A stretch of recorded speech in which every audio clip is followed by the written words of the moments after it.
Some restriction of the functions. Functions में पहली बात तो डीएमएल ऑपरेशन नहीं चला सकते हैं।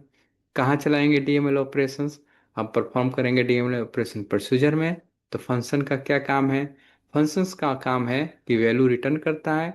इसका काम एज यूजल कैलकुलेशन करने में, या फिर दो नंबर को जोड़ने में, इस तरह का, या फिर कोई टेबल है, जैसे मान लीजिए कि डिपार्टमेंट टेबल है, उसमें से कोई यूज़र इनपुट किया डिपार्टमेंट नंबर और डिपार्टमेंट नेम को शो करना है, तो एज ए शो पर्पस हम लोग फंक्शंस यूज़ करते हैं। तो इसको प्रैक्टिकल करके हम देखते हैं कैसे लिखते हैं। हम लोग लिखते हैं। अब लिखने से पहले रिक्वायरमेंट क्या है? मेरा रिक्वायरमेंट है कि दो नंबर को जोड़ना है। That's it. यूज़र ने रन टाइम पर इनपुट पैरामीटर दिया, कोई रेंडमली दो नंबर, उस दो नंबर को जोड़कर हमें रिटर्न करना है। आइए देखते हैं कैसे लिखते हैं। As usual create function, name of the function मान लीजिए कि F1 लिख दिया मैंने, और मैंने लिख दिया एक पी P1 कर दिया मैंने इन नंबर, इनपुट पैरामीटर लिया, और P2 एक इनपुट पैरामीटर लिया। ओके।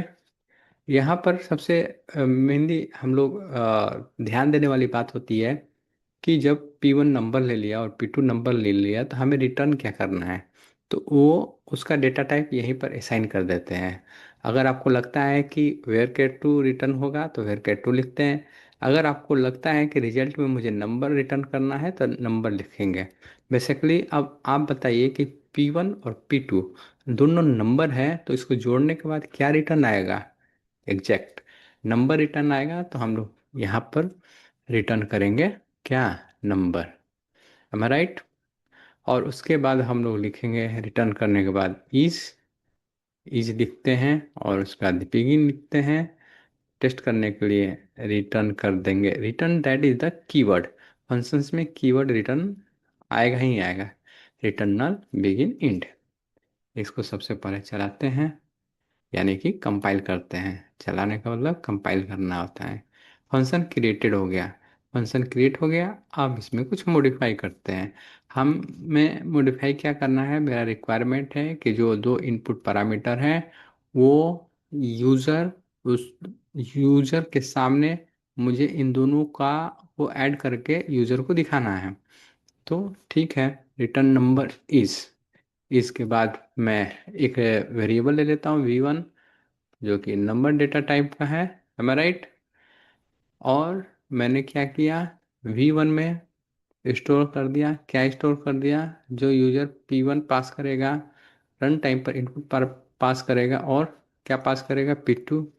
इन दोनों को मैंने V1 में स्टोर कर दिया और रिटर्न कर दिया V1 को। मान लीजिए कि इनपुट पैरामीटर यूज़र ने 10 डाला तो P1 में 10 जाएगा, और 10 डाला और P2 के लिए 20 डाला तो 10 20 से आएगा, यहाँ पर प्लस हो जाएगा, इसमें 30 आ जाएगा, रिटर्न 30 कर देगा। M I right?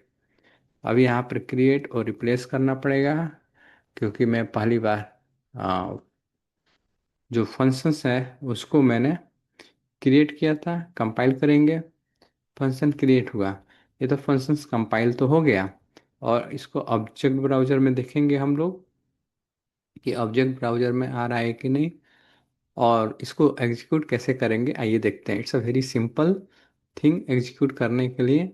और यहाँ पर मैंने ऑब्जेक्ट ब्राउज़र पर गया, और ऑब्जेक्ट ब्राउज़र में ये फंक्शंस आना चाहिए। यहाँ पर लिखा हुआ है प्रोसीजर, और उसके जस्ट नीचे आ रहा है फंक्शन। M I right? ये फंक्शंस लिखा आ रहा है। मैंने F1 फंक्शन का नाम दिया था, और जो मैंने कोड दिया था वो विद दैट कंपाइल। कंपाइल हो गया। अब रन कैसे करेंगे? सिंपल, हम लोग फंक्शन को सेलेक्ट स्टेटमेंट में भी रन कर सकते हैं। सेलेक्ट फंक्शन का नाम लिख लेंगे फंक्शन। कितने पैरामीटर? दो पैरामीटर हमने दे दिया। दो पैरामीटर, एक पैरामीटर के लिए 10 वैल्यू दिया, दूसरे पैरामीटर के लिए 20 दिया। From dual. तो यह कॉल करने का तरीका है फंक्शन का। It's a very simple. Run करेंगे, रिजल्ट कितना आया हमारा? 30। ओके। अब मान लीजिए कि मैंने यहाँ पर 100 कर दिया, और यहाँ पर 500 कर दिया, वैल्यू चेंज कर दिया। सेलेक्ट फंक्शन नेम और parameter, select function name, parameter की वैल्यू, जितने पैरामीटर दिए हैं उसकी value from dual. Am I right? तो यहाँ पर कितना आंसर आएगा? 600। एक और तरीका है एग्जीक्यूट करने का फंक्शन को।